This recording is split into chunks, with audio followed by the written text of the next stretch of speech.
94.3. 741. Come in, 741. 741. 741. Yes, this is 741. 741? Yes, 741? yes. 741, where's my eyes? What? Where's my eyes, 741? Tick, tick, tick. Didn't receive. Please repeat. 741, where's my eyes? What? Tick, tick, tick. Who is this? 741? Yes. Come in, 741. Yes, I'm here. 741? Yes. 741, where's my eyes? Tick, tick, tick. Where's my eyes? You realize this is a nuclear missile silo? Tick, tick, tick. Where are my eyes? It's you maniacs at that radio station again, isn't it? The maniacs at which radio station, 741?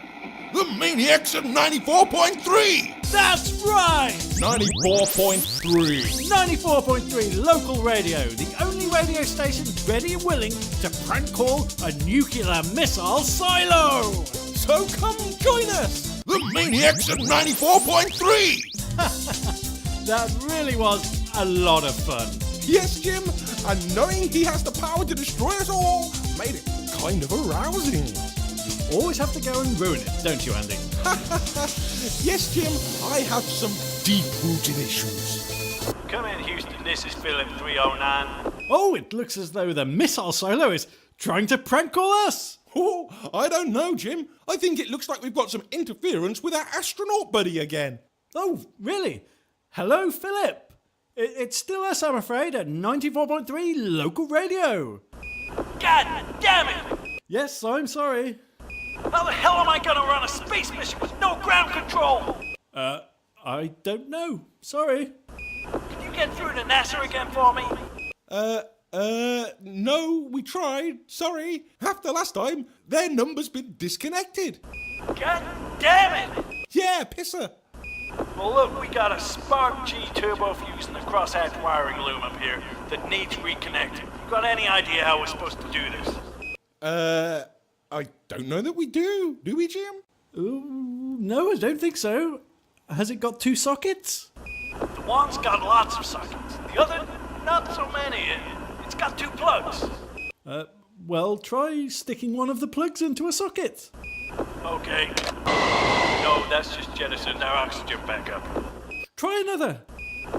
Now that's taking our lights out. Oh, I see. Well, you'd better try another one.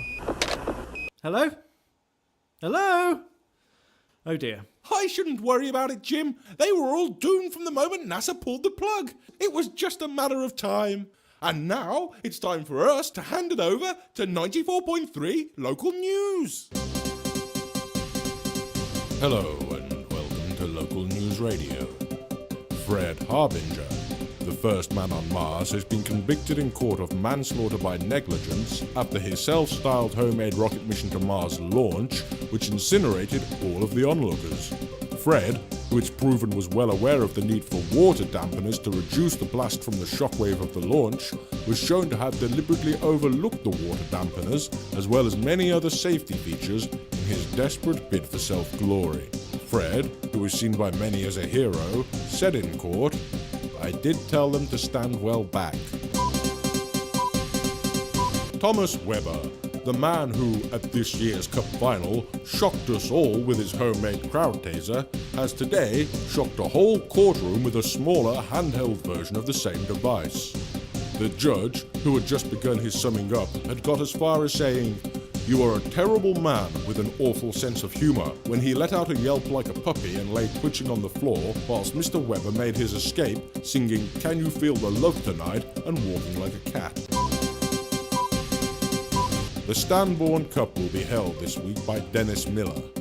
The Stanbourne Cup, which is cursed and cannot be put down, otherwise a swarm of ghostly bats attacks the town and its residents, is due to be held by Dennis from Monday. But there is concern over his selection, as the 62-year-old Mr. Smith has been known to run to a safe distance before putting the cup down and laughing at his fellow townspeople as they scream and flee whilst he masturbates and takes amphetamines.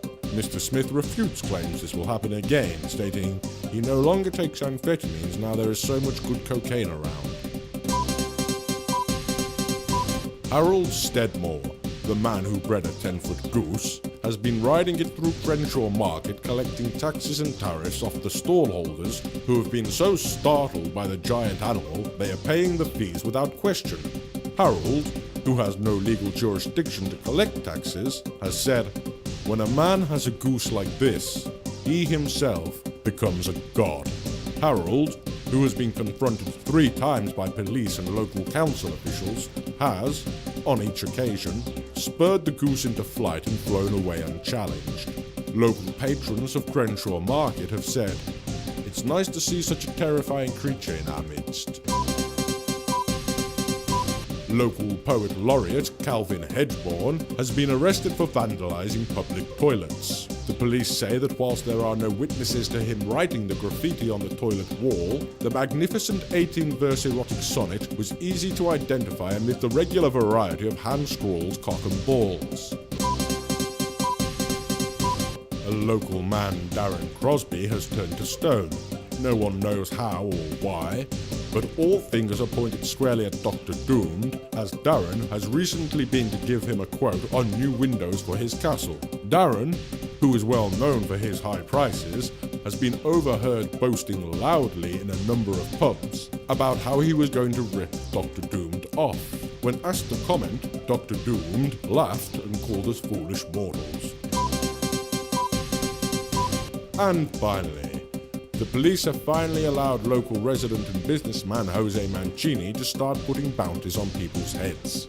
A police spokesperson has said, "The law bends for no one, but we can enforce it how we like."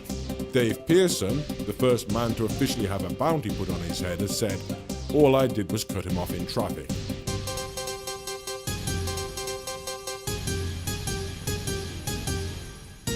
.3. And listening to those headlines, who would believe the council would make such a decision? I know what you mean, Jim. Say, Officer 741, how do you feel about it? The maniacs! I couldn't agree with you more. Come in, 94.3 local radio. Come in, 94.3. Oh, hello, Phillip. Glad to hear from you. Thought we'd lost you last time. Hello, 94.3. No, we got that fuel pump hooked in good and nice, but now we got another problem. Oh, what's that? Do you know who the co-star of the Wonder Years was? No? We could find out, I guess. Could you do that for us? Yeah, sure. Because I think it was Carl Stiller, and Johnson here says it was Randy Mitchell. Well, we'll see if we can find out. Thanks a lot, pal. Over and out. Okay, so if you've been listening, why not phone in to us live at 94.3 with what you think? And it looks like we have some callers already. Let's hear them, Andy. Line 1, you're on the air. You guys suck! Line 2. My dog's not my dad! Line 3. I like Hitler. Line 4. I fucked a pig!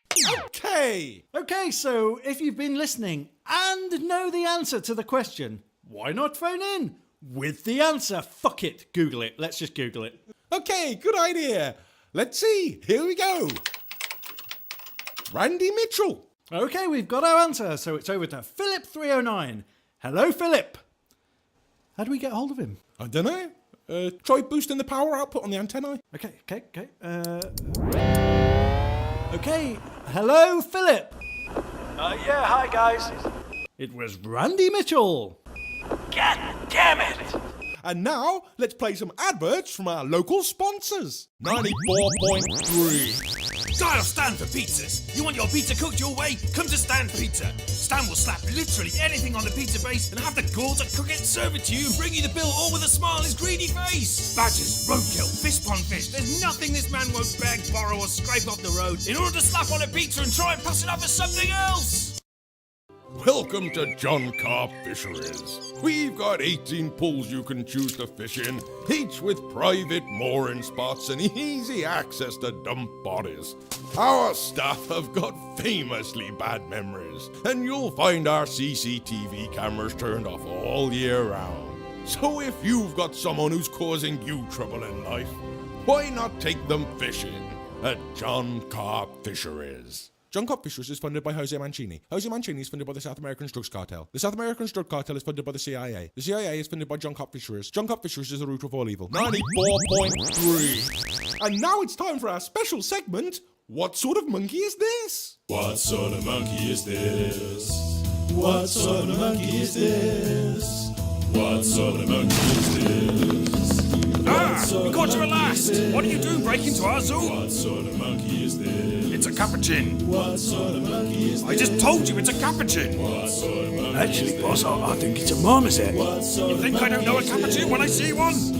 Actually, I think it's a spider monkey. What sort of monkey is this?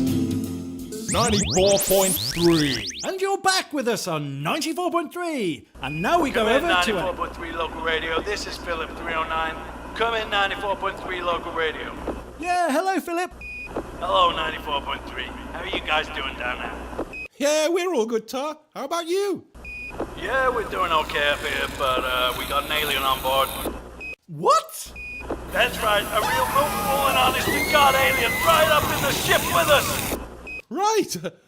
What's it doing? Well, it started killing people. Oh.